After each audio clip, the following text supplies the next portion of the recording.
নতুন বছরে 2026-এর রেলপথে বাংলার জন্য এলো এক ঐতিহাসিক সুখবর।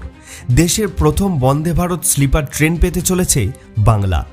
চলতি মাসের মাঝামাঝি থেকেই গুয়াহাটি হাওড়ায় চালু হচ্ছে এই অত্যাধুনিক স্লিপার বন্দে ভারত এক্সপ্রেস।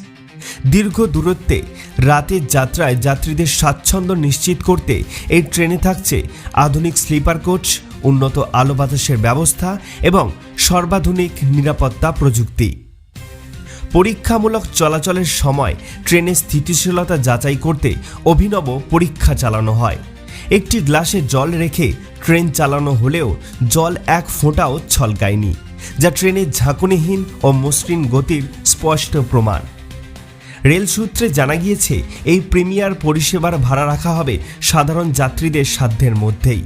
পাশাপাশি কাবচ নিরাপত্তা ব্যবস্থাও আধুনিক প্রযুক্তির ব্যবহার বন্দে ভারত স্লিপার ট্রেনকে রেলের অন্যতম সেরা ও নিরাপদ পরিষেবা হিসেবেই ধরা হচ্ছে। রেলপথে এই নতুন সংযোজন বাংলার যাত্রীদের জন্য নিঃসন্দেহে এক নতুন অধ্যায়ের সূচনা করল।